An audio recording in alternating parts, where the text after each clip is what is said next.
Ernie? Yeah, there. Brian, can you hear me? This is Tom Rafter.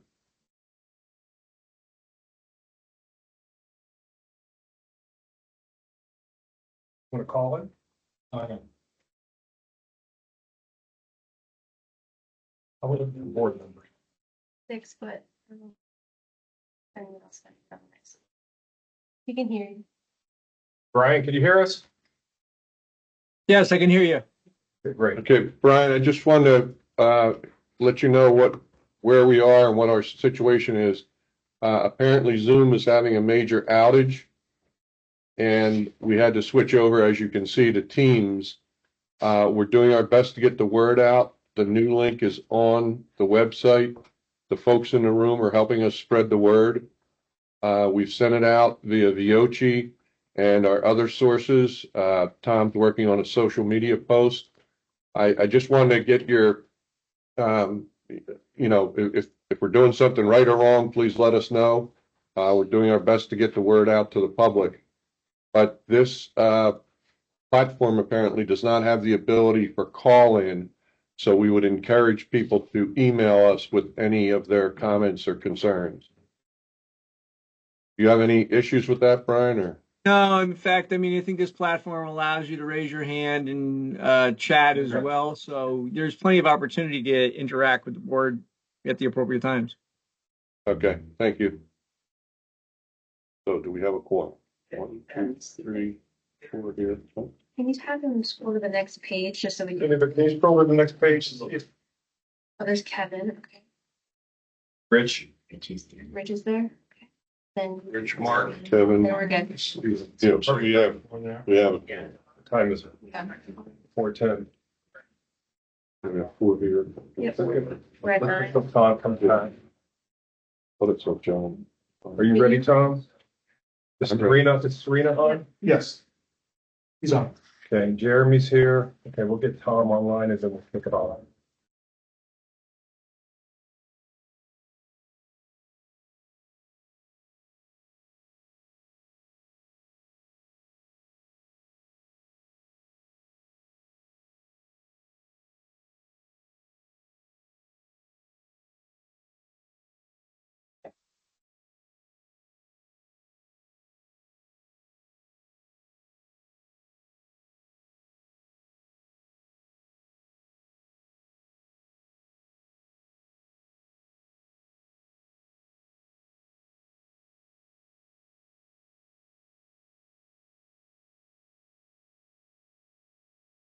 Kevin. Okay.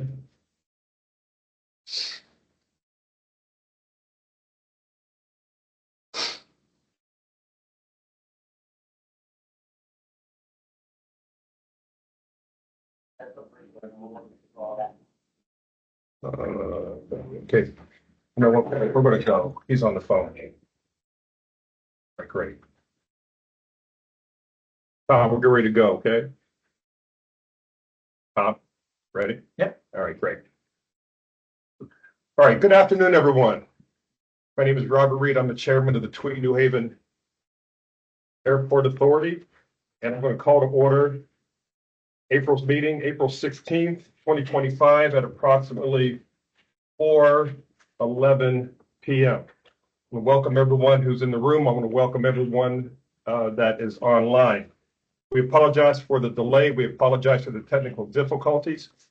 We are hearing that there is a nationwide outage of Zoom. So we have made some switches technically. And so hopefully everyone who is, obviously if you're online, you're aware of the switch. If you know of anyone who's unable to get in, please send a message to them that there is an open link on the Tweed website and they can enter that way. So we appreciate your patience and we will get started with the meeting. The first order is obviously we're going to approve the March minutes. Is there a motion to approve? A second? Linda, thank you very much.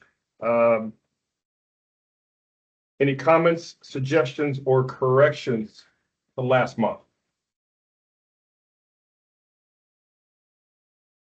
Seeing none, Mark has his hand up. Mark, Looks like. where? Lars. Mark Flores, do you have your hand up? Do you have questions or comment on last minute? Oh, I see you, Mark. Go ahead. You're muted. You're muted, Mark.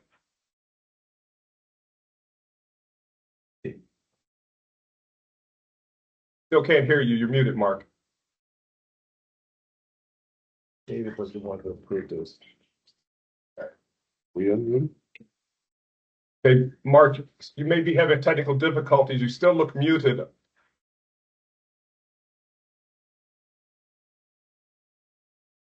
Okay. Still can't. Any other comments or questions or corrections to last month's meeting minutes? Meeting minutes only. All right, seeing none, I call for a vote. All in favor of approving last month's meeting, raise your hand or signal by saying aye. Opposed? Opposed? Thank you very much. Those March minutes are approved. In terms of a chairman's report, I have some comments that I want to make publicly. And they're general comments, not to anything specific. In terms of general comments, I want to make the following. Every airport experiences push and pull dynamics as we balance operations, passenger experience, and the business of running a travel hub. Tensions between airports and their tenant airlines are not only normal, they are a healthy part of business. In fact, Tweed New Haven exceptional performance has helped power it to becoming the nation's top fastest growing regional airport. While it can seem adversarial at times, this dialogue leads to better outcomes for travelers. It's all part of the ecosystem that keeps the industry evolving and responsive to our passengers' needs. With that, that concludes the chairman's report, and I'll move to the executive director's report. Tom? Thank you, Mr. Chairman. Action items from the last meeting, we received comments from board member Scussel, and we are working with the consultant to incorporate those and address those accordingly in the economic analysis.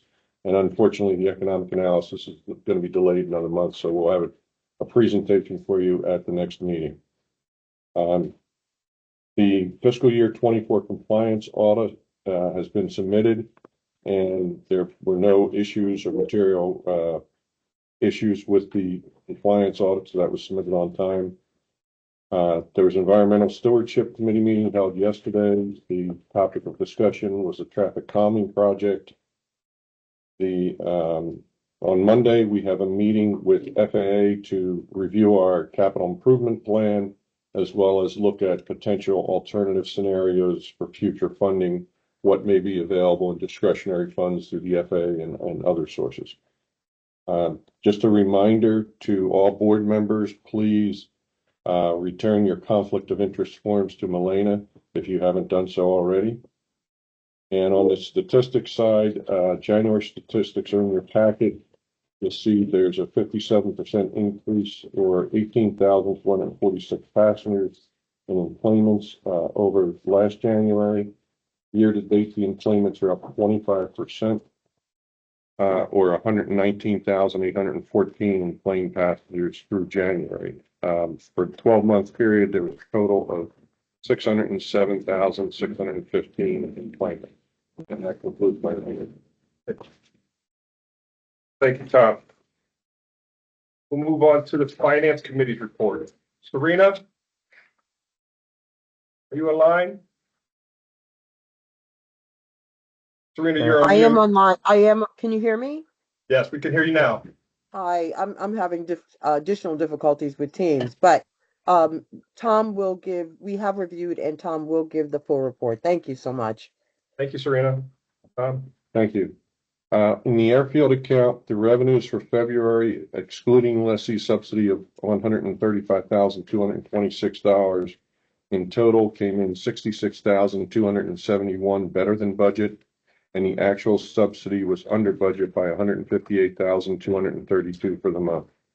Year-to-date revenues, excluding the 1,532,000 subsidy were 719,257 better than budgeted by 418,556.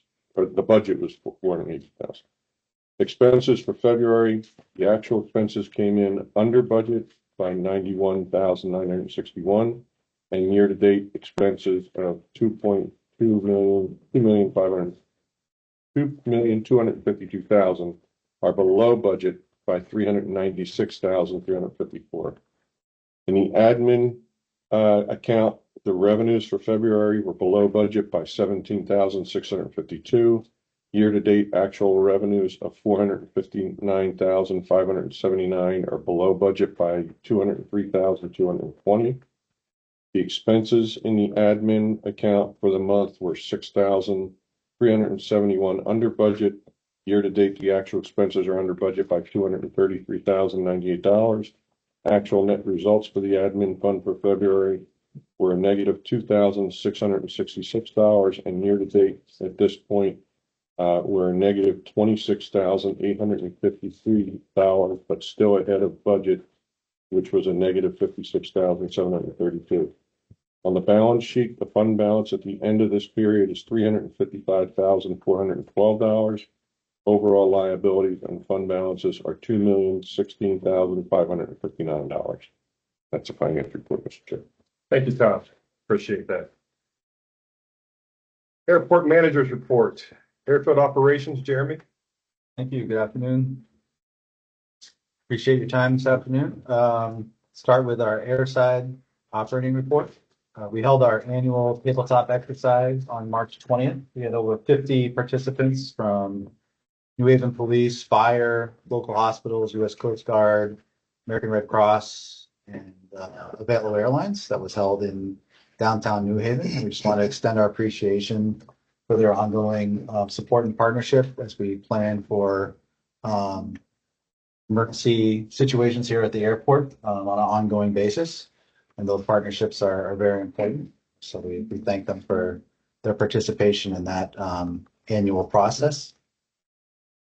We are expecting our annual FAA safety certification inspection scheduled for next week, April 22nd through the 24th. I have the agenda right here. So we'll be walking shoulder to shoulder with the FAA around the airport, throughout our facilities, looking at our records, airfield facilities, and we'll report back to you next, if we have the results of that, report that back to you by next month. We are working towards issuing a request for bids for airfield painting and rubber removal. Looking to have that advertised by next week. And finally, we continue to work on our with our designers for the expansion of the ARF building and the snow removal equipment construction projects that we are expecting to move forward here within the coming next year. And that concludes my airside report. Thank you, Jeremy. The lessees report, Jeremy, continue. Yes. Lessees report. This past week, the week of April 7th, Thursday, Friday, Saturday, Sunday, into Monday, we had again another record-breaking weekend with 4,000 passengers, greater than 4,000 passengers flying out of Tweed on Thursday, Friday, and Sunday. Thursday, Friday, Saturday, we had schedules running pretty close to on time. Sunday, you may have heard we did have some delays due to malfunctioning baggage screening equipment at the checkpoint. We collectively did our best, working closely with TSA, that immediately began to process passengers manually until the machine could be returned to service at approximately 4:30 p.m. And we worked closely with the air carriers and TSA to expedite people through. We implement what we refer to as screen by flight. So when you have a delay at the checkpoint, we bring those passengers forward that are on the next scheduled flight out, just to kind of expedite them through the system. So that tends to work well. So we did our best to get people to their destination safely. And while some may have experienced some interruption in travel, for the most part, to try to provide a seamless transition during those periods. And so we're grateful to also just want to mention we're grateful to the city of New Haven Police for their support during these several traffic periods. They're with us, helping us manage the crowds and the traffic inside the airport and outside on the exterior of the facility. And then finally, we progress to, that helps me just transition to, just following up on our report last month about the expansion of the checkpoint to help mitigate these types of challenges when they pop up, having some redundancy built into what we have today. Today we have two. So we're continue to work through adding a third passenger screening lane. We continue to be on target to complete by early summer. We're working with the city on permitting for that project. And then finally, we have progressed to 60% completion of the design for the East Terminal, allowing us to advance the CTD application to 100%, which will be submitted for review in the coming weeks. And we look forward to working with CTD and the public to participate in that process. And that concludes my report. Thanks, Jeremy. Thank you. Community engagement report by Tom Cavallari. Thanks, And I Mr. believe Chairman. there's a presentation. Yes, so what I'll do is just quickly run through just some of the productive meetings and conversations we've had over the last month. And then I'll move on to our first noise monitoring report as promised at our last board meeting. And so just wanted to share very quickly, we've just had another full month of meaningful conversations. We kicked last month with a tour of the airport with the City of New Haven's Arts and Culture Commission. That was to explore some opportunities to showcase local art and artists inside the terminal. And I also included on another day a tour of the airport for the East Haven's Shoreline Trolley Museum on how we can further promote our local assets when it comes to tourism and promotion for out-of-state travelers. And I bring those up not just for the board members, but for members of the public and those who've joined us today. Any opportunities that we have to use the airport space here to showcase all the great assets that we have in the region. I certainly encourage you to reach out, and happy to work together and explore some, kind of fun and interesting collaborations that we can do to really welcome our out-of-state visitors and provide a more interesting and engaging experience for our travelers. I will also note tomorrow it will be officially public, but got too excited and wanted to share that as a follow-up to the nomination that Tweed received. We were nominated among 16 airports as a nominee for the Reader's Choice Award as Best Small Airport in America. After a voting period, we have been selected as one of the top 10 best small airports in America, which is really just a really meaningful and incredible recognition from the Reader's Choice Awards, from the panel of travel experts, and from the voting public who helped us receive that nomination. And of course, it's a great testament to the team that we have here at the airport, not just on the airport side, across all the teams here at Tweed, from TSA to the airlines to our retail and concessions, G Cafe, Robinson Aviation, every part of the puzzle here that makes us now officially one of the best small airports in America. And so I just wanted to share that exciting news. And then on some community meetings and outreach, last night we held a meeting with the City of New Haven and Giovanni Zinn regarding our traffic calming project. And that includes the construction of a roundabout at the corner of Dean and Burr Street.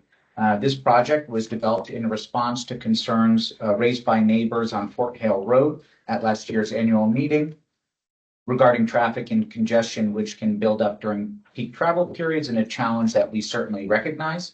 And so the introduction of this new traffic pattern is a way to allow us to better manage and facilitate the flow of traffic during peak periods. We also heard loud and clear during that meeting and sense and recognized the concerns which were expressed by parents on how this traffic pattern would impact traffic on Townsend Avenue, particularly in front of the Nathan Hale School. And so in response to that feedback, the city has added a variable message sign to the planned exit. And that variable message sign would redirect traffic up Fort Hale Road during school afternoon dismissal time, which would reduce further the number of cars we would expect during that period. And then since airport arrivals, traffic does not start until after 8 a.m., this would also avoid any conflict with the school's morning drop-off schedule. But again, we heard those concerns loud and clear, and we also heard a lot of other thoughtful suggestions last night, including the potential to work at and look at Google Maps to assess just how that traffic is routed in the area. And then additionally, there was a strong support for some follow-up monitoring to ensure that that new traffic pattern is functioning as intended, and minimizing the impact on a neighborhood as is intended with the design of the plan. So that was just a follow-up on last night's meeting. I'll pause briefly just before I move into our noise monitoring report in case there are any questions from the board. Please continue. All right, and Felipe, if I could grab the screen share, or if I should just join the meeting, that would be easier. Yeah, you just join.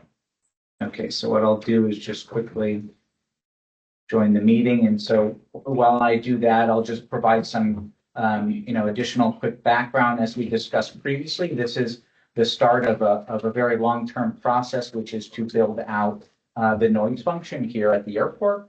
And it's also a way for us to better track, analyze, and assess data on noise exposure in the surrounding community. And so what I'm doing right now is just waiting for that Teams link to come through, and I'll share it in a moment. But again, so what we did was deploy 2 portable noise monitors since the 1st of January on airport property. And since then, we've moved them through subsequent phases into different locations. And that has allowed us to collect some baseline data on what the noise exposure looks like on airport property. And then as we move forward, we'll look to implement, some additional deployments down the road out into the community, which I will showcase here just in one. Tom, if I may, Yeah, please, Tom. just set expectations. This round of reporting is kind of like a beta test. They're getting used to the monitors, how they work, because some of them were solar powered, and during snowstorms they weren't working. So little intricacies like that. This is not, if you will, the most, I don't want to say reliable, it's reliable data, but it's not the best just yet. So you'll see the format, you'll see what it can do, what the capabilities of the system are. But as we now understand the system better, we'll be able to gather more reliable data and collect that, and it's going to inform some decisions to make. This, as Tom said, is part of an overall long-term, long-range program, but it's a great start. It gives you the empirical data. So. I appreciate that. And Felipe, if you could just add my sharing ability here. Again, so, we.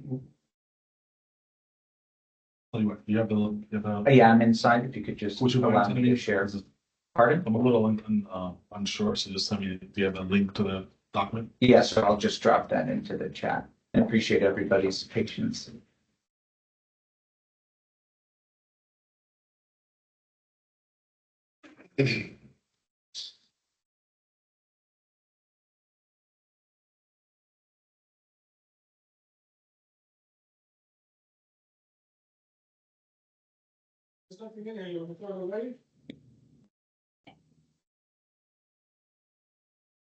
Online, could you ensure that you're on mute?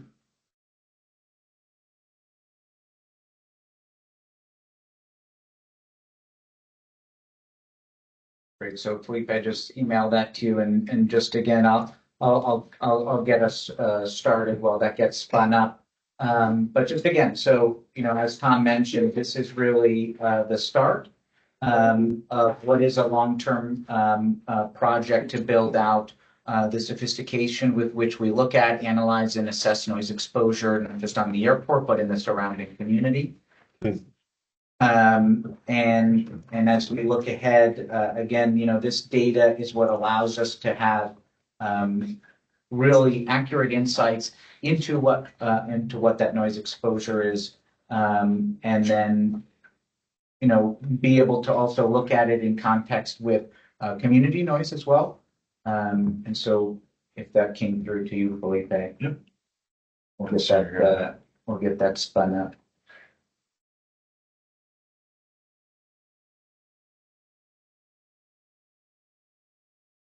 You're fine.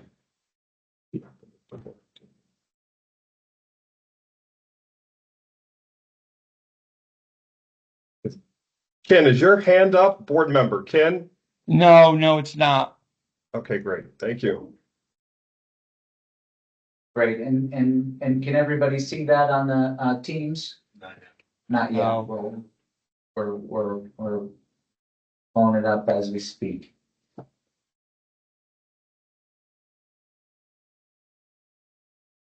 Can you speak? We just asked them all to mute themselves. Yeah, that's right. Yeah. Okay, and how about now? Yes. Great, if you could go to the next slide, Felipe. Sure. And so this is just to give you an idea of what these portable noise monitors look like. They are incredibly sophisticated equipment. And what they do is distinguish not just between different types of aircraft, but it also associates the noise events that it reads to which aircraft. And so part of that, again, is really being able to parse out some of that data and look at the distinction between not just the noise event itself, type of aircraft, but also the distinction with community noise events, which could be anything from a siren to a car horn, et cetera. And a noise event is the industry standard registration of a noise event which occurs at 65 decibels or above for 3 seconds or more. And so if you could go ahead once more. You can see here that this chart really lays out, and this was, this was provided by FAA on their website, and you can sort of see what common sound levels look like both indoors and outdoors. And so when we talk about, for example, an 80 decibel noise event, that is the equivalent of a garbage disposal at 3 feet, or a 69 decibel noise event, a vacuum cleaner at 10 feet. So that just provides some context into what common sound levels look like, and especially as it relates to some of these outdoor events. A 75 decibel noise event is the equivalent of a leaf blower at 50 feet. And so this presentation will also be provided as part of the follow-up minutes. So certainly, everyone can give this a closer read then, but just wanted to point this out as we go forward, because one of the distinctions that are made, again, is between aircraft noise and community noise. And they can include, but are not limited to, the things that are here in the chart. Go to the next slide. And so as part of this phased approach, since the 1st of January, we began for an approximately 16-day period deploying one of the portable noise monitors to the north end of the runway. You'll see A in light blue there, and to B on the south end of the runway, also in light blue there. Those were stationed there for about 16 days. We moved those portable noise monitors again to bring that one on the south end further out. And then on C at the top end, just off to the side closer to Burr Street. And then in the third phase, we took those noise monitors further, E closer to the entrance, and F over to our operations center on the east side of the airport. One of the key learnings, as Tom mentioned in the beginning, as we get this program started and off the ground, is really understanding how to best utilize this equipment, how to best deploy this equipment, and how we can do so that is both meaningful data for us to take a look at and assess, but also effective and practical. So, for example, during the winter month periods, having these two portable noise monitors out there relying on their solar equipment was not an effective way to capture all day 24-hour data. Often those monitors would go offline in sub-zero temperatures, or when the snow would cover those solar panels. And so that was a key learning that we took out of the winter months.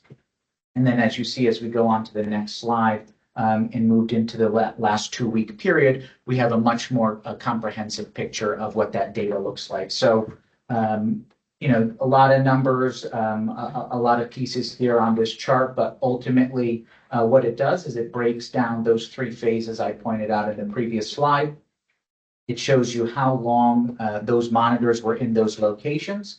And then it also includes the peak noise event registered during that period of time in LMAX, which is the industry standard for measuring these types of events.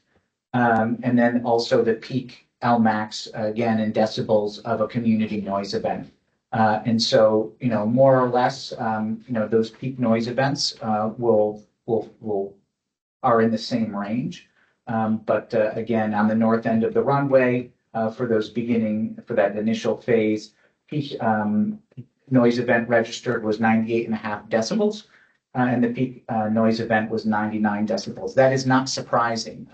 Again, part of that is because, one, on the aircraft side, these monitors are on airport property, so they are as close as they possibly can get to aircraft, both arriving and departing. And then on the community noise event as well, when that monitor was up on the north end of the runway, very, very close to Burr Street. So that's going to capture all the sirens and the, kind of community noise that one would expect near a roadway. But what is a more comprehensive picture here at the bottom 2 rows, again, having one of those monitors at the main entrance for 14 days, and then the other one for 14 days over by Robinson Aviation in our operations center. The average number of daily events registered for, again, a noise event being that which is 65 decibels or greater for 3 seconds or more. So there were average 41 noise events related to aircraft at our main entrance. The average duration of each of those noise events was approximately 20 seconds. And so cumulatively, on average, every day, the cumulative daily duration of aircraft-related noise was approximately 13 minutes. During that same period, 90 decibels was the highest aircraft noise event registered, 102 decibels for the community noise event. Again, unsurprising, it is right at the main entrance. It's close to busy roadways. And so, again, it's as we move forward and continue to build out this program, I'll continue to provide that kind of context and background, since each of these deployments is really specific to their location to understand that data. And then the other piece is one of the other monitor being over at Robinson Aviation. Average number of daily noise events registered during this period of time was 27. It was the same average duration, around 20 seconds. The cumulative average daily duration of aircraft-related noise being 9 minutes at that particular noise monitor, with the peak noise event registering at 92 decibels. You'll notice I left that one corner blank as the peak community noise event because it is on airport property and away from any types of community noise. It wasn't an effective piece of data to look at. And so this is just sort of, the kind of big picture main point here on noise decibel readings, cumulative average noise exposure, again, for those 2 deployments being 13 minutes on average every day and 9 minutes on average at the other monitor. And then, of course, the gap there being in the middle as we transitioned out of the winter period, it just wasn't an effective way to showcase that data. It would have been significantly lower than what you'll see here on the 2 rows at the bottom. And so again, our goal here is to provide meaningful, insightful data that is comprehensive and just trying to avoid any gaps that would exist from the winter months. So if we go to the next slide. And so what you'll see here is since the 1st of January, of all the total noise events that were registered in that period of time, so we're looking at 4.5 months, approximately 49% of all noise events were related to commercial aircraft.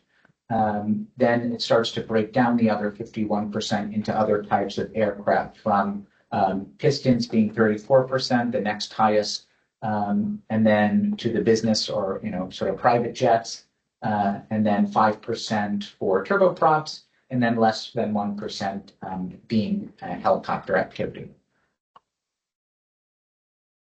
And then what this sort of bar graph does here is to show you how all those noise events related to aircraft specifically fall in decibel ranges.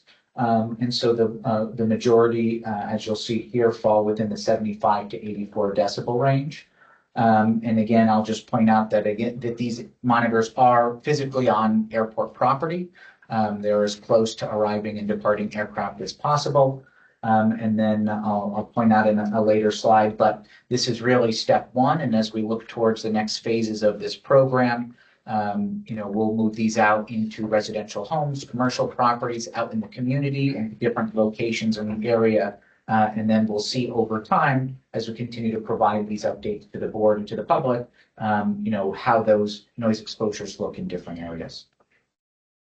So if we go to the next slide. Just a quick, FAQ, when it comes to aircraft noise, certainly recognize that there are a lot of concerns out there related to aircraft noise. Aircraft noise is a federally regulated issue, and so there is no specific limit on aircraft noise as it falls under the FAA's Federal Aviation Regulation Part 36. However, that doesn't prevent us from entering into voluntary agreements like we have done with the airlines, which prevent arrivals and departures from happening prior to 6:30 in the morning and after 11 p.m. We'll certainly point out that that does not mean that there are never late night arrivals. Or there are no late night departures, which are exempted from the agreement, as those are the consequence of delays. So delayed flights are exempt from the voluntary agreement, which is why we do get occasionally some late night aircraft activity. So just again, what's next for this? This is really the kind of beta stage, part one of a long-term process to build out a comprehensive noise function here at the airport. So we're going to continue to collect and analyze this noise data. As I mentioned earlier, we'll deploy these monitors out to residential homes starting this summer. We have a forum on our website where residents can submit a request to have these deployed. We've already received some feedback, and so we have a pretty good pipeline to begin working from. And then we'll also expand that earlier chart to have a much more granular look at that aircraft noise, and then as well at community noise. And then, of course, we'll continue to update this board and the public on a regular basis, on the findings of this program. I mentioned also earlier briefly, coming out of the winter months, we learned a lot on how to effectively deploy them and implement weather. So we're going to take those learnings as well and put a process in place for next winter so that we can continue to capture reliable data throughout the year. And then finally, I'll just end on, again, pointing out that this is, the start of a long-term process. This is not, by any means a one-off project. We will continue to invest in this program, or we'll invest in a noise and an environmental manager who can, further dedicate themselves and the airport resources to this project. And again, ladder up this data and these insights into the eventual creation of a community roundtable. And so a community roundtable is the sort of federally sanctioned, federally recognized entity which provides a platform to facilitate conversation. If I may, Tom, yes, it's typically structured as an organization. We're not sure of the current status of the entire program, given what's going on in Washington. Our contact at FAA has left the agency, and that occurred right around when the, offers were being given to federal employees. So we're still trying to determine if the program is still solid, but if not, we have other means and we're looking at other effective ways of addressing this. Thanks, Tom. And to that point, right? So, and what this community roundtable is that body and platform to facilitate conversations between the federal government, airport representatives, community leaders, the board, and interested parties on looking at things like, say, updating a flight path to more accurately, to more effectively manage some of this highway in the sky, with, for lack of a better term. But notwithstanding, again, that, that will not prevent us from continuing to move forward, in this process, investing in this program. This is an issue that we take incredibly seriously, and we'll continue to work towards making this even more comprehensive, even more meaningful and reflective of many of the concerns and input we've received from the community and from the board. So with that, again, this will be a part of the meeting minutes, this report, but certainly happy to answer any questions, comments, or concerns. So thank you, Tom. So for Tweed New Haven Airport Authority, board members only. Questions on the noise monitoring presentation for Tom? Board members only, please. Any questions?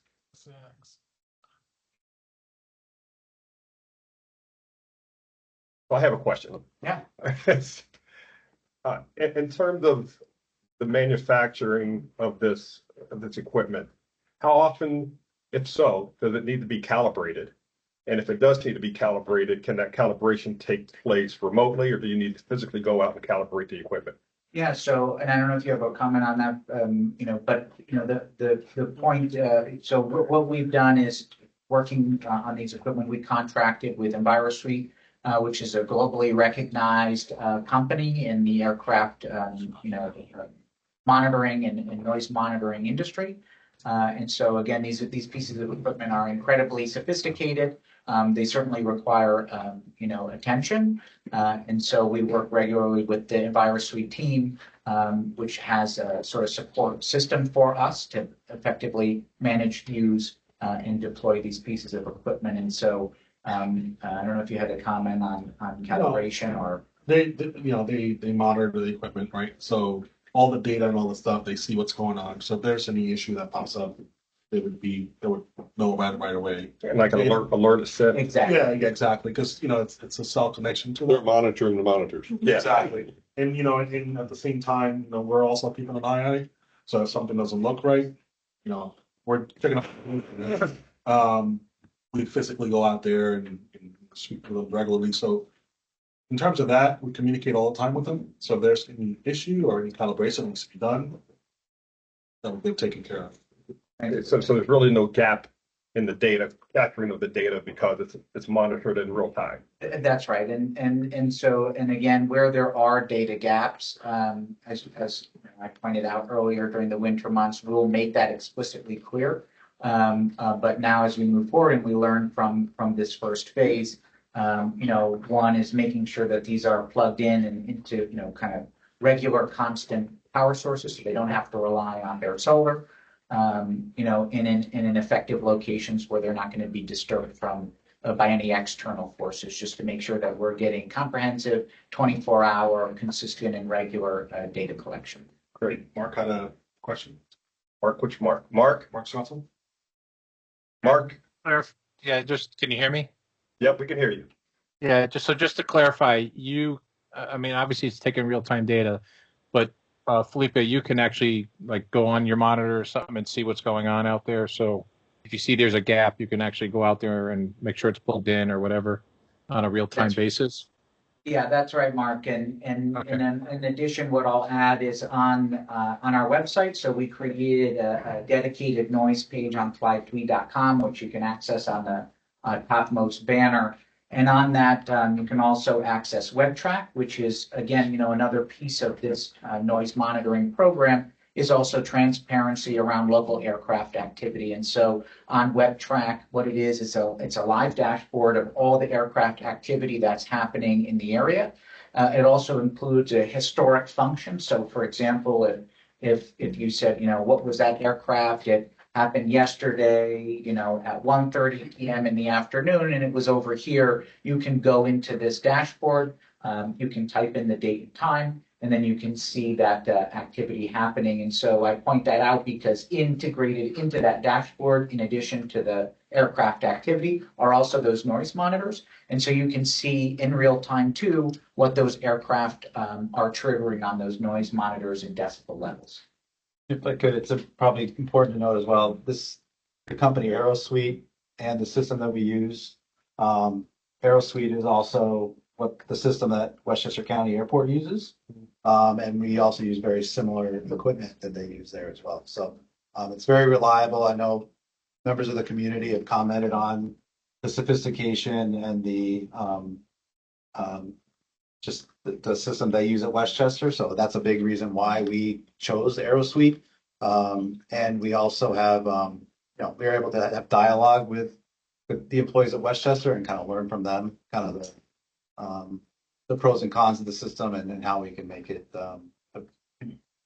used to the greatest efficiency. So Great point. Thank you. Great. One question. Linda? One question, Tom. As far as using the residential areas for the summer, how far of a radius will you be deploying these monitors? Yeah, it's a great question. I mean, there's really no limit, as long as, of course, it's within reason, right? Where it wouldn't make sense to put them in, in Hartford. But I think one is looking at the interest that we've received from the public, and if there are legitimate concerns around aircraft noise and what that exposure looks like for a residential home, we'll be more than happy to add them into the queue and to look to deploy those. So really no set radius. We'll look at all the submissions that we get, and again, and it's not, there's no time limit on this either, right? So it's not that we have 1 year for everybody to make a submission and get these out. I mean, this is a sort of a forever project. And so we'll continue to get those out into the community. And so appreciate the question. Thank you. And so just in case there were any members of the public who are interested, again, there's a submission form on our website that you can use to submit a request. And we can kind of continue the conversation from there. would it be helpful to just quickly show the website? The website. I think that'd be helpful. Yeah. What just notwithstanding our technical, That's right. Add it to the minutes, maybe. Yeah, we can. What I'll do is we can add to the minutes our WebTrack user guide. Yeah. To explain how the system works, and so that's a great comment and question. And for any of the members of the public that are here today, we actually have physical copies that I'd be happy to hand out. Again, it's just a great tool. It's a great resource. WebTrack, it's a dashboard, not just allow you to see local aircraft activity in real time, but historically. And then for concerns around altitude and elevation of aircraft, it also allows users to put in their home address and relate that home address to a particular aircraft. And then you can see how high that aircraft was in relation to a residential address. So there are a lot of cool, functionality related to the website. And again, if anybody has questions about that too, that maybe not answered today or in the user guide, encourage them to reach out to me directly, and I'd be happy to walk them through the system. Great. Great presentation, Tom. Thank you very much. Thanks, Robert. Moving on to agenda item number 7, which is reports and action items. We have none. Agenda item 8, other business. Any other business be tabled for the board? Robert? Yes. Yeah, it's Ken. How are you? Hey, Ken. Yeah, I'm not sure if this is the appropriate time or I should just submit it by email or text to you guys about the meeting yesterday and some questions that I had that I'd like to have answered. So is that the appropriate way to do it? To email or text you guys my questions? I would submit yesterday's meeting questions in writing. Yes. This is Dagliari, right? Yes. Ken, you sent me an email. Are they the ones you? Yeah, I said I had a few more questions I wanted to submit. Send them on to me, and Michael Jones is going to be the person consolidating that and getting responses. Okay. All Did right. you hear that, But you- Ken? Yes, I'm great. I'm And you sorry got to my interrupt. email from yesterday after the He did. meeting, right? Yes, we're All right. working on those, but if you All have right, more, yeah. send them. No, no sweat, no worries. Thank you. Thank you, Ken. You're welcome. Any other business? Any other new business? Seeing none, we'll close the board meeting and open up for public comment. Felipe, public comment, please. It seems like folks were able to go off mute, so we do have a number of people in the room, in the Teams room, who would like to make public comment as well. Yeah, that's just Yeah. if you close the board meeting, Well, you can't do public. closing, thank you. I'm closing the portion of the other business on the action item, the board meeting. But we're not closing the. We're not closing the board meeting. Okay, let's be clear. So thank you for the clarity. All right. Is there a sign up sheet? No, but we will acknowledge you in the room. All right, you look for online or here, or how do you want to? Well, you know what? Let's start in the room. Okay, let's start here. Yes, ma'am. Okay, step up to the microphone. Robert, if you can just reiterate the comment. State your name and address before making your statement, please. And you will have 3 minutes. Sorry? You have please state your name, address, and you have 3 minutes to make your statement.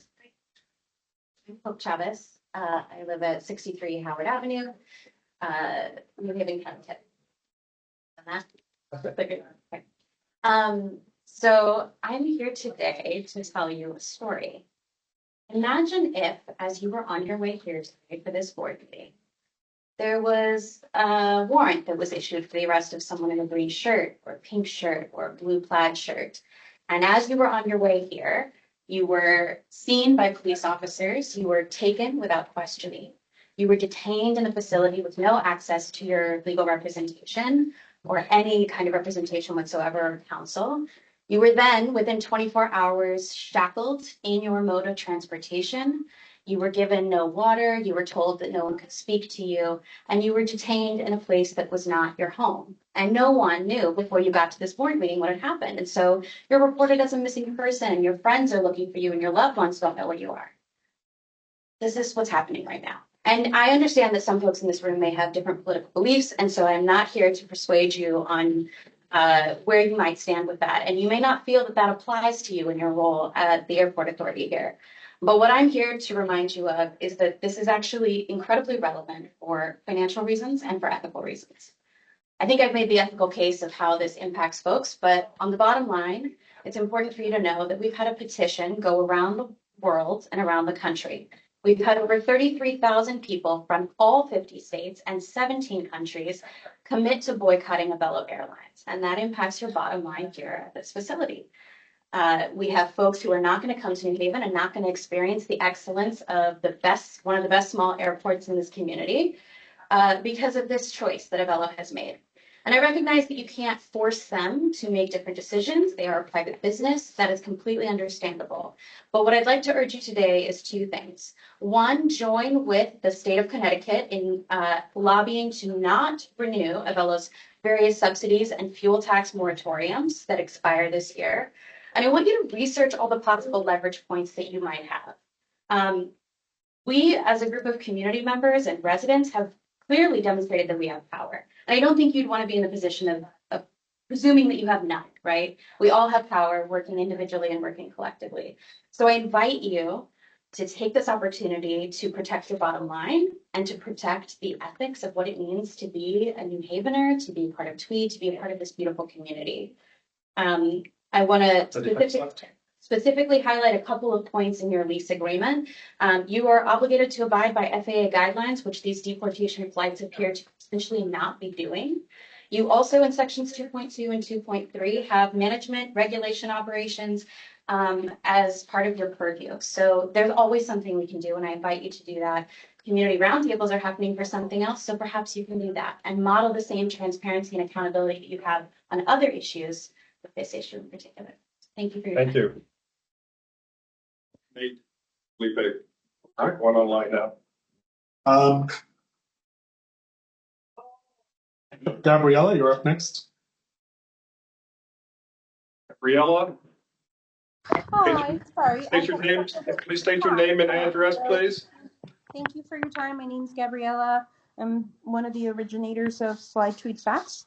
The other one passed away of a sudden heart. Gabriella, I'm sorry, Gabriella, please state your full name and your address.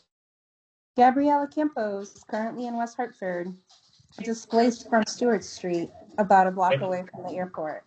Thank you. So I was at the meeting last night, and so there's a few things that I believe were missed that are pertinent to the actual issue at hand. Almost every parent that spoke talked about the pedestrian traffic not just being considered, at 7:30, 7 in the morning, and at 2 in the afternoon, 2:30, but rather that I actually, one thing that wasn't brought up is that preschoolers get out midday. Many of those are walkers. There's also a lot of after school programs. The gyms open at night. There's a lot of community activities in that area, in addition to the elderly housing. And so I think that that's something that really needs to be in consideration if we're really going to have a real conversation about that. I think that that's part of the underlying issue. Regarding the noise events, I'm really glad to see more transparency in this issue. The high 90s to 100 is consistent with what the community has been reporting for years, since November of 2021. And I do want to also call to attention the fact that you stated, Tom, in your report that noise events could be any event. So when you say at the end that most noise events are between 75 and 89 decibels, then you're including all other noise events that you stated could be anything that could be making noise, a truck or anything else. And I don't think it's great to lump it all together. I think if we're going to be precise about data, I think let's continue to be precise. I'm glad to hear that it's a forever project and that people can ask to have it in other places. There are communities in Fairhaven Heights that have complained that are near the quarry. The folks that are right on the hill also experience increased noise because the stone creates a reverb. So I think that that's really a positive step in the right direction. One thing that is still very troubling and also came up last night is that there are arrivals, and it's kind of a sick joke in my view, that there's flights that are scheduled to 10:59 at night. So technically, on paper, yeah, they're before 11, but functionally 3 flights can't land at the same time at Tweed Airport, right? So I think that, we've all heard the saying, if we don't learn history, we are bound to repeat it. And, previously the community conversations in the 70s and 80s created guidelines that said certain planes can't fly past 8 p.m. at night. They're much too loud. And I think that we need to consider, just because of human nature and the nature of scheduling, in order to really stand by our word collectively, right? As the Tweed board, as citizens, as responsible adults, then we need to start lowering that time back down to closer to 9, so that when flights are late, they're still within a reasonable hour and people aren't tortured every night. Thank you, Gabriella. Can you close, please? Yes. Thank you very much. In the room, please. Yes, ma'am.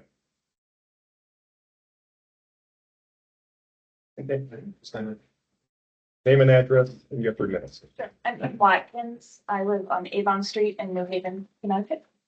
I'm a member of the New Haven Immigrants Coalition, which came together beginning in November, but building on decades of work of folks in the New Haven area supporting immigrants and immigrants' rights. And we focus on a lot of different things, but became aware of this issue, and this issue being Avelo signing a contract with the Department of Homeland Security and ICE to run deportation flights out of Mesa, Arizona. We're not in normal times, and we cannot respond in ways that we might typically respond to things like this. This is a clarion call for us. I'm going to share just a little bit of data, which has been reported across venues. It doesn't matter who you're listening to. These data are proven. We know that deportation flights have taken off despite orders from a judge to stop those flights. We know that people who are in the country legally have been deported on these flights. And we know that they've been taken to horrific prisons in places like El Salvador. I am going to have to just say shame on you all for not being concerned about the human beings that live there. Can you mute those, Felipe? Just give us a second. Yeah. Please continue. Sure. This is what the airline, Avelo, which says it is our hometown airport, says it wants to do. These are statements from an article by Mackenzie Funk in ProPublica, wrote a really good and well-researched article. Most of the migrants crowding the back seats of ICE Air's planes have not been historically convicted criminals. ICE makes restraints mandatory nonetheless. Detainees transported by ICE aircraft will be fully restrained by the use of handcuffs, waist chains, and leg irons. And this is what flight attendants are told who are on these flights. If a fire occurs in the cabin, if we land on water, don't check on the immigrants. Just make sure that you and the guards and the people that work for the government get off. It was as if the detainees' lives were worthless. These are not normal times, and we cannot stand for this. No airline that claims to be our hometown airport can act this way. We will continue to boycott Avelo. We will continue to get people to sign our pledge. We will continue to push our elected representatives to cancel their tax abatements. We would also like to ask you to do three things quickly. Establish a safe tip line where Avelo staff can reach out anonymously to tell you what's going on. We'd also like to speak directly with Andrew Levy. He said that New Haveners should care more about their airport experience than about immoral activities that they're choosing to enter into. And we want to talk to him about that. We'd like you to help us do that. Thank you. Thank you. Online? Michael Giordano. Michael Giordano. We're in Juneau. Hello, hello. Hello, Michael. Michael Giordano in Juneau Beach, Florida. And my subject is about noise too, but it's actually a totally different take and something a lot more lighthearted, I guess, than everything else being discussed. Every airport has their rules and regulations regarding traffic patterns and whatnot that get updated as time goes on, that assist pilots with information about that airport. For example, one rule, if you will, that's been in Tweed's rule book since I've been alive needs to be updated, in my opinion, to the 21st century. And it has to do with touch and goes after 10 o'clock at night and before 7 o'clock in the morning. And the spirit of the rule when it was put in effect was obviously to prevent pattern work, practice landings and takeoffs during the night when people are sleeping. Well, many pilots circumnavigate the rule and do pattern work a night after 10 by doing full stop landings, taxiing back for takeoff, and sort of circumventing the spirit of the rule. The rule was for noise, and I just think Tweed should update their rules to the 21st century and change it from what it says now about no touch and go landings between those hours, and I believe it's till 8 o'clock on Sunday mornings, to more mainstream of no pattern work, no closed traffic, or something that covers all. So some of our pilots don't try to say, well, it's sort of gray, it's not black and white. I'm a black and white guy, and aviation should be black and white. Thank you very much. Have a good evening. Thank you, Michael. In the room. Other question in the room? Here's a mic. Name and address, please. Hello, my name is Lisa Brandis. I live in New Haven at 162 Willard Street. And I'm here, even though I'm concerned about the immigrant issue, to talk about Tweed and its relationship to tourism and transportation. I'm a graduate student at Southern Connecticut State University, where I study politics, tourism, public policy, and I'm also a 25-year now retired employee of Yale University, so I've worked with a lot of students. I support Tweed today and in the future. I flew round trip from Tweed to New Orleans in March and had a very long early morning, but it was a great flight. But I want to argue that Tweed is part of the Intermodal Transportation and Tourism Network in Connecticut, and it needs to act like it, like you and the board can do. That Tweed does have congestion and parking issues, and better transit and transit connections is a good solution for them. For passengers, for the climate, the economy, the city and the state, now and for the future terminal. I'm happy to share my document with you, but in general, I want to talk about four things, four T's for Tweed, some ideas that I hope you'll consider. That Tweed is an important part of tourism throughout the state, but particularly as we go to Eastern Connecticut, that trains and intermodal transportation connections are important. That travel for education for college and university students, researchers, and college tourists should be a part of your structure and of your operating schedules of your leasees, and that there should be a Tweed train station express bus, which is not the parking bus, but a real take the train to the airport via a short bus. So just a couple things. Tweed is an intermodal hub for tourism. There are 68 million tourist visitors to Connecticut.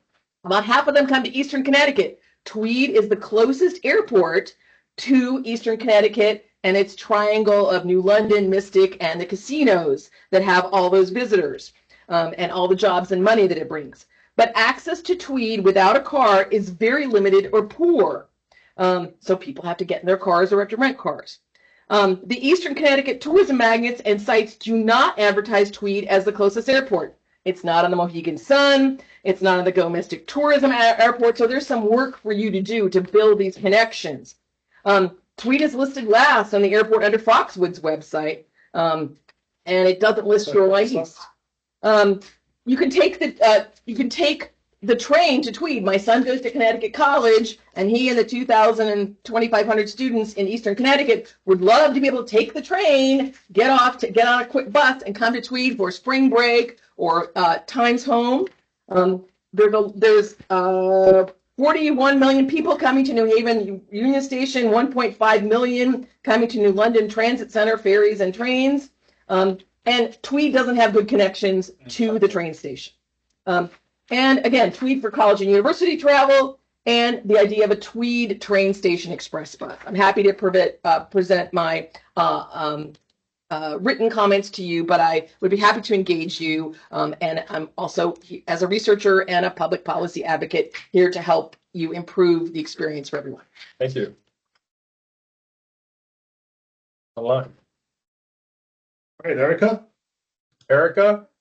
Hello. Hi, yes, I'm here. My name is Erica Andiola, and I am a resident of Arizona. I specifically live in Tempe. I grew up in Mesa, Arizona. Arizona? Excuse me? Nope, you're live. Go ahead, please. Oh, okay. I thought I heard somebody. And I am calling all the way from here because I did, as I mentioned, grew up in Mesa. This is where Avelo plans to take probably thousands of immigrants to be kidnapped and sent to other countries by the current administration, just like they have been doing it recently. I am really concerned that this is happening, and I know very well that you all don't have power to change this, but I do hope that as one of the airports, as you mentioned earlier, that has been I don't know if you said named or will be named or could be named one of the best airports, that you all really aligned yourselves with airlines that are humane, airlines that are not allowing for the government to mistreat immigrants and people, human beings. I myself know a lot of people who have been taken in these kinds of flights. Doesn't matter who they are. They could be people who have never in their lives committed a crime other than to seek a better life in this country, and yet they're shackled. They are not allowed to use the restroom in hours in these flights. You know, just imagine that as people who see people going into flights every day. It's just inhumane, and I do hope and pray that you all, with your leverage or any type of words that you can convey to the airline to undo this kind of commitment to send people who, again, have been in this country for many years, who have families, who have kids who are U.S. citizens. And I will end it there. Thank you for your attention. Again, I'm in Arizona, and I do hope that Avelo does not come here for the sole purpose of sending immigrants to prisons like El Salvador, just to not ever be seen returned again.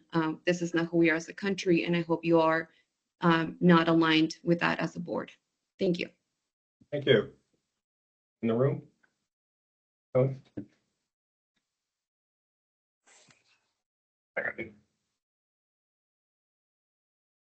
Good afternoon, everyone. Tony Laurenti, Airline Pilots Association, Airport Liaison Representative, McLean, Virginia, for ALPA, Meriden resident. Number of issues. I'll do my best to speak coherently and in order and use some synergy here, building off caller Giordano's matters of operational issues with the airport. I not only echo, but would add and relate to what Chairman Reed mentioned, the complexity of airport agreements and the difficult matters at hand, to include the issue of immigration and the issue with Avelo. It's far too complex for me to even offer an opinion, but I wish you the best, specifically operational matters as a pilot. And my concern is also for the neighborhood and the environment. Establishing different agreements that allow us simply to use unoccupied parking spaces when we're waiting for a gate. I don't want to over technicalize the issue, but it's very common, again, as you've said, Mr. Reed, Tweed facing issues that many airports face. We're not alone in that, but I'd like to see better use of empty spaces so that we can shut our engines down, things of that nature, and deliver a better product to our customers when gates or spots are open, but we can't use them because of various agreements. Specifically, now I'm going to address the media, and in particular NBC 30 and their representatives, because they're local to me. I can say as a professional pilot, my opinion is not that very high of your technical aviation reporting. It's ghastly. It's embarrassing as a pilot. It shows, as I would know about flying, you don't do any research, you sensationalize, dramatize, and you scare people. It is awful. You could at least take the time to learn what a tarmac is, a runway, or a taxiway. Convey that, please, better when you're discussing issues of fog, diversions, and runway length. I'm addressing my passengers when I'm on a flight for the work that you do. That's not a compliment. It's very embarrassing, and it continues. You're not alone in this, of course, and I address you specifically because of a trend with regard to specific reports, not because Mark is here. I know Mark from many years. He's somewhere in the middle as a professional pilot for me. I don't always agree the forums that he gives certain individuals, but again, I'm really here to address that matter.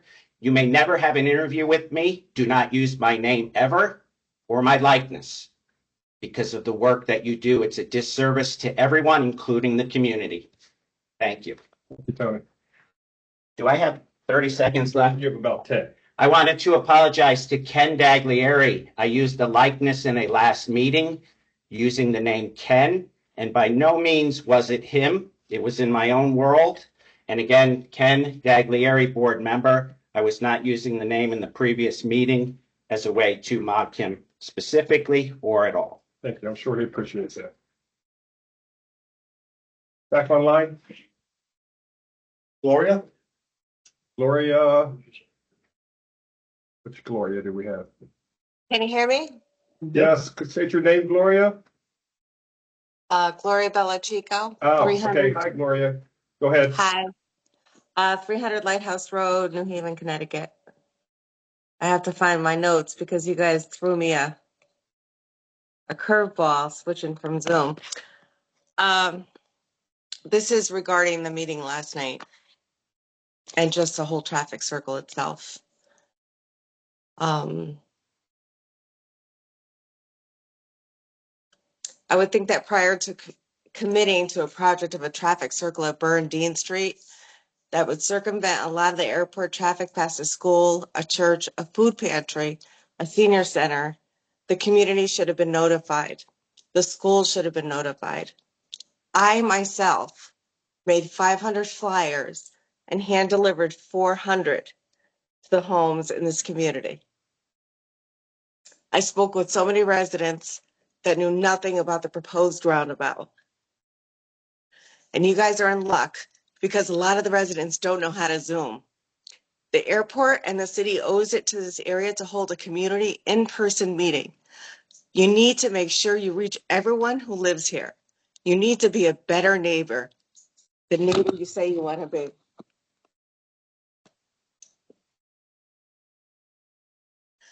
The city brags about the fact that there's a raised pedestrian crosswalk that was put in front of Nathan Hale School to keep children and parents and all residents who use it safe.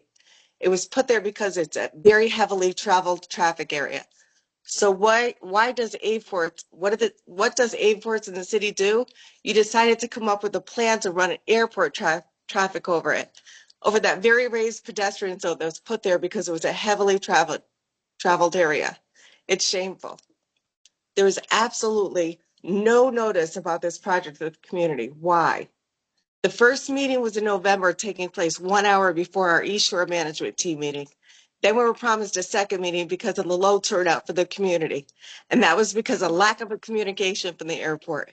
It took me 5 months of pleading for a second meeting. Why so long? There could have been other ways to do this project without sending all the airport traffic past Nathan Hale. It's not just about pickup or drop off times. Some of you heard last night about the numerous other programs which happened at Nathan Hale outside the specific times of pickup and drop off. Yet you choose to go forward with this project. It's disgusting. I do feel bad for the Fort Hill residents with the traffic, and I want this board to know that the petition started by parents at Nathan Hale School does have 30 seconds left. signatures. What? 30 seconds left. Does have the signatures from residents on Fort Hill Road. As much as they suffer with the traffic going past their homes, they too agree that sending the airport traffic by Nathan Hale is a dangerous and selfish idea. Community engagement needs to be serious work. Do better. If one child gets struck by a car coming from your airport, it's going to be on Airports, the city, and our pathetic aldermen. Let's not let this happen. I hope to God this doesn't happen. Your time is up. You guys are falling short on your promises to the community. Just stop it. Do better. Also, your traffic study needs to be completed by an independent agency. You've lost our trust. Your numbers don't make any sense. Thank you. Thank you, Gloria. Comment in the room. Additional public comment in the room? Seeing none, we'll go back. Oh, I'm sorry. Hi, I'm Reverend Jack Perkins Stevenson from Spring Glen Church, 1825 Whitney Avenue in Hamden, Connecticut. I also live on Santa Fe Ave in Hamden. We are also a member congregation of an interfaith network called Connect, Congregations Organized for New Connecticut, which includes about 40 congregations and about 30,000 members in those congregations. Even though we are located in Hamden, many of our members live in the neighborhood and have been tireless, persistent partners and advocates with you all for trying to reduce the noise and the traffic and the impact on the environment. We are also very concerned about the Avelo contract with the government to provide transportation for these unconstitutional deportations that we've already heard a little bit about tonight. I, as a Christian pastor, along with anybody in the room who identifies as Christian this week, will be retelling the Easter story, which is the story about an innocent man who was unjustly condemned by a racist empire. And so I hope I don't have to justify for you why it is a sort of call in our faith life to care about these unjust deportations, these unjust condemnations of people without due process, who are pulled off the street simply because of their name or the color of their skin or the language that they're speaking. One name that has gained some traction in public media is Borrego Garcia, who clearly was here legally, had committed no wrong, no ill, and yet was sent to a concentration camp in El Salvador. We should all be outraged by this, outraged. And that's not just something that happened over there. It's right here. Avelo is right outside the window. I'm glad to hear that the user experience has put us in the top 10. But if we are enabling and complicit in an institution that enacts these unlawful, unconstitutional, inhumane deportations, we are no longer top 10 in my book. This is something we should not be proud of. And you all have a particular power and a particular influence to make this right, to help Avelo make the right decision. Avelo on their website says one of their 4 principles as an organization is to do the right thing. Does this sound like the right thing to you all?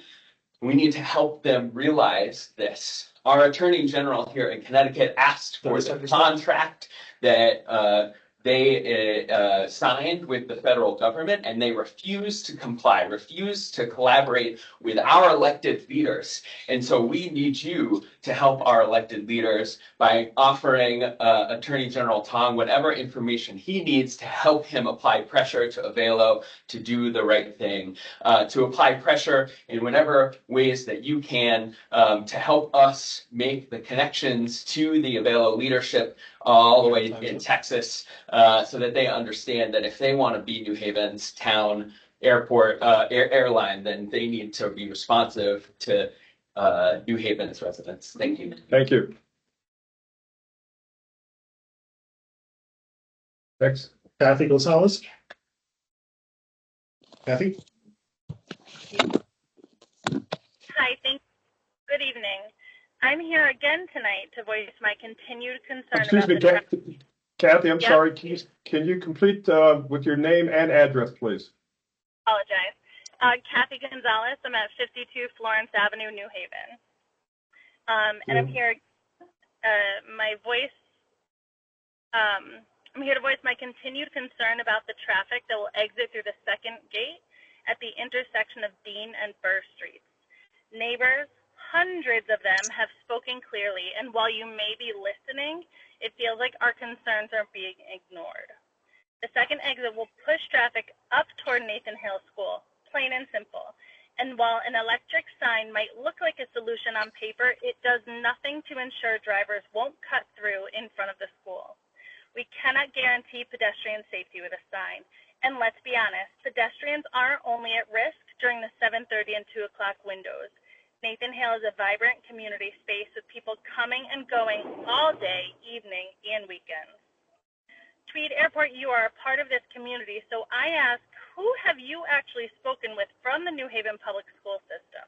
Where is the input from those who know the realities of our students' day-to-day safety?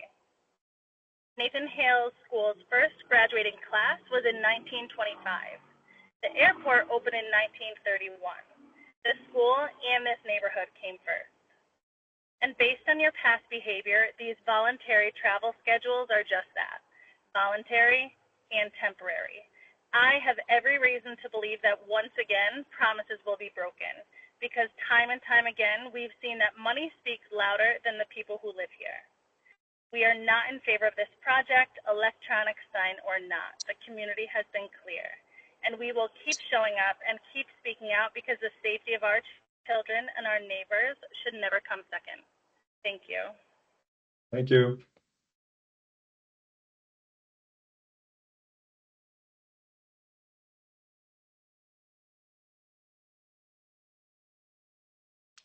The answer was all. Okay. Anyone else in the room?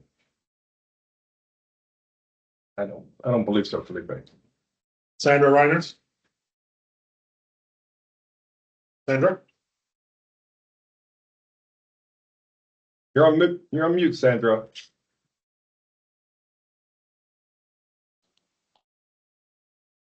Sandra, can you hear us?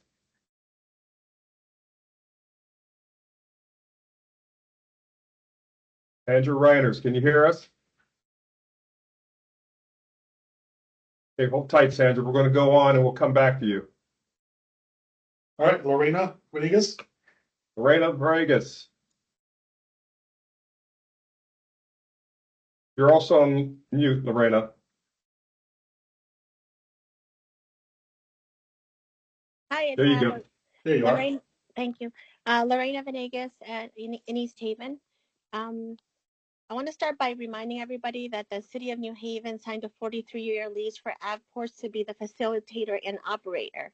And what that means is that any kind of private corporation should not get any fuel tax breaks and no federal monies, especially when we don't have any financial transparency and their decisions impact human beings. I want to send a reminder to this board that Linda Hennessy, her term is up June 30th of this year. So for Richard Jacobs, and I started to review the board members' conflict of interest statements, and a lot of you are not coming clean with your relationships. If you have an existing relationship with Yale University, Yale New Haven Hospital, you need to come clean with that because it is interfering with your board function. Right now, you are living and being and part of an unethical process. The people are telling you that they want information, they want face-to-face meetings, and you're not giving them that. Last night, women and men were discriminated against. They waited an hour and a half to participate in Tom Cavalier's and Andrew King's chat for traffic, and they were not allowed to speak, myself included. For the parking, because the City of New Haven told Avports to be the operator, Avports has to own the parking problem, which means you have to give up your parking revenue in Lot A and Lot B.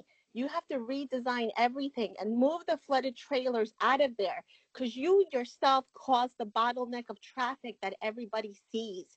You caused your own problem. You dug your own hole. And that's what Avelo is doing in itself too. When we have companies like Avelo that owe over $180 million to JP Morgan, that do crazy 1% loans with the Bank of Utah, that use old junk planes like the 738-800 that we know is the #1 plane that cannot land on this runway. When we have minimal fog, the plane cannot land here.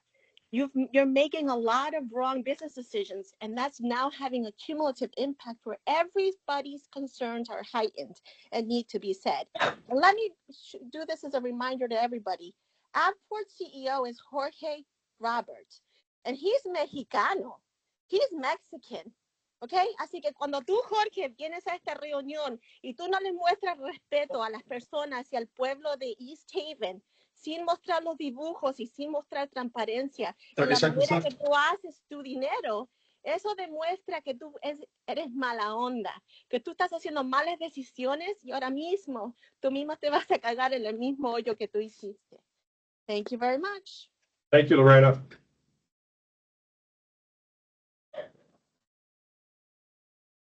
Sandra? Yeah, thank you. Sandra, there you go. Okay, your new system was fooling me. I was clicking around my name rather than up above. Sandra Reiners, 42 Stannard Avenue, Brantford, Connecticut. And I'm almost sheepish about speaking now after such very weighty matters have been dealt with.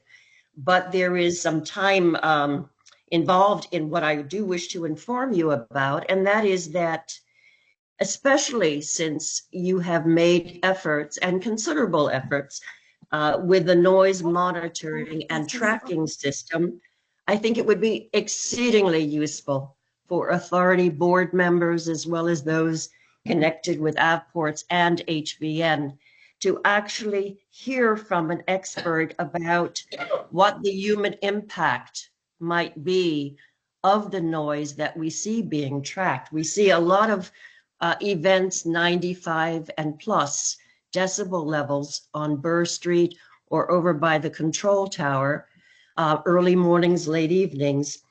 There is a Zoom meeting that is being sponsored by a nonprofit called Quiet Communities. And this is a meeting with Dr. Michael Osborne, cardiologist at Mass Gen, and he will be speaking about how chronic noise exposure affects cardiovascular health. I encourage all authority members, members of the public, Avports associated with HVN, to attend this conference tomorrow. It's 1 hour of your time, April 17th, 4 p.m. And I'm going to send to you, Tom Rafter, a memo with the link for the meeting where you can register to hear the meeting. I think it promises to be very interesting. Half an hour of presentation, half an hour of Q&A. We've seen a lot of efforts on behalf of the tracking system. Let's see what the human impact is of what we are tracking. I think we would all benefit from further clarification on that. So I will be sending that to you, Tom.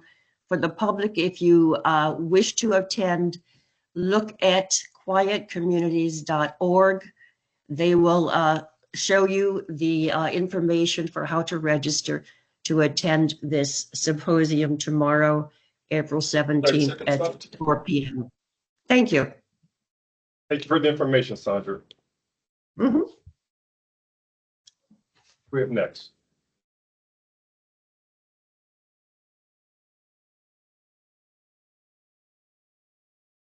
Trina? Hello, Trina. Hello. Good afternoon. My name is Katrina Yaxall. I live at 146 Stuyvesant Avenue, which is just a stone's throw from the airport. First and foremost, I would like to say that I am not an advocate of Avelo's deportations. I give no opinion on that. But I am really shamed by the people who are speaking against it right now and did little, if nothing, to help the neighbors who have been fighting this cause for over 4 years. We are directly affected. We are human beings just like anybody else, and we are being killed by what's happening there. My other concerns are we asked for a Yukon report. I have not seen any of that as far as the economic benefits of the airport. All of this is very politically motivated. If you look at the history of the people that are involved in this, most have had some connection to either state or federal politicians as far as employment. This is not helping the people. I cannot continue to go on like this. I have a young grandchild who lives with me. He is being affected by this. I am concerned about what his future holds health-wise. He cannot play outside. We cannot do anything outside. And as far as anything that has been done to try to protect us as far as insulation, new windows and so forth, it doesn't matter what you do to the house. What about us living outside? What about us living, period? And everything else that surrounds that airport. Everything is being changed and not for the better. It's outlived its footprint. It cannot handle the type of traffic that they have right now. You cannot handle it. It's impossible. The airport is far too small for the amount of traffic that's being pushed in there now. And I want to know what money is being made. I want to know who's benefited from it, because it's a direct line from the airport to the highway with really literally no business in between. So who's benefiting? I would like to know this. These are questions I would like to answer. And again, I say, shame on the people that did not support us, who are so concerned about everything else that's going on. Thank you for your time. Thank you.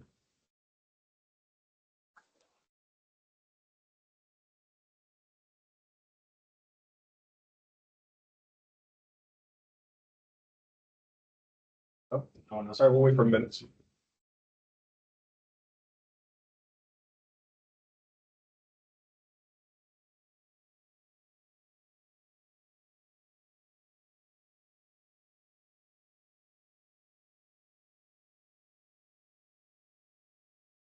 Any other further public comments? In the room? Online? Oh, we have one. Michael Thomas? Yeah, Michael yes, Thomas? hello. Can you hear me? We can. Hi, my name is Michael Thomas. I live in Middletown, Connecticut. I am calling about the deportation issue myself. I strongly object to it. I would like you to know that I have been very active in spreading the word and trying to convince people not to use your airline. I certainly hope that you reconsider it, and I hope that the state of Connecticut reconsiders the tax breaks and fuel adjustments. And that's about it. I am doing what I can to spread the word. Just to let you know. Thank you. Thank you, Michael. Thank you very much.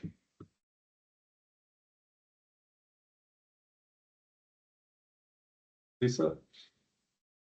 Lisa? Lisa? Hi, yeah, Lisa. Can you guys hear me? Yes, your name and address, please. For sure. Lisa Waring. I live at 135 Oakley Street.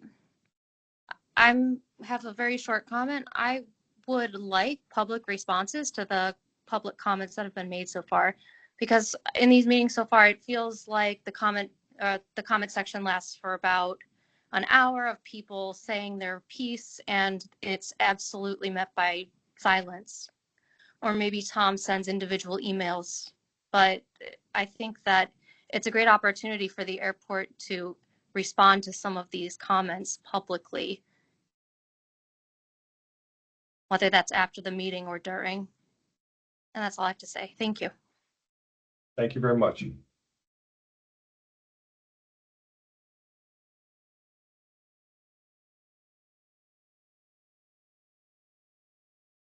Julia? Hi, thanks. My name is Julia. I live at 92 Livingston Street in New Haven. Your last And name, please, Julia? I'm sorry. Oh, yeah. Yep, Julia Byron. Address? 92 Livingston Street, New Haven. Thank you. Thank you. Sure thing. Yeah, I just wanted to also speak up about asking the airport to take a stand and put pressure on Avelo to not participate in deportation flights. I don't think that it's good for anyone in our country to participate in those with the way things are going and the lack of due process. Thank you. Thank you.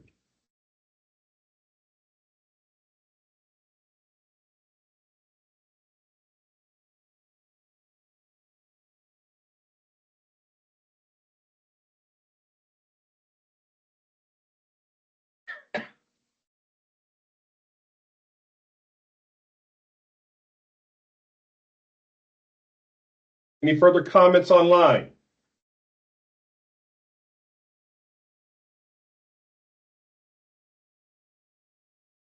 I want to thank everyone for the public comments. I'd like to thank everyone in the room for attending.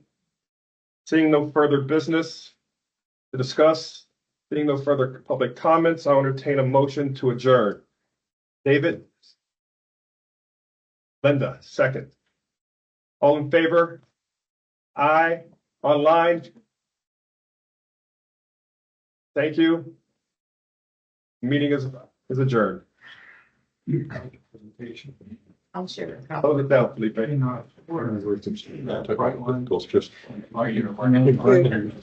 meet,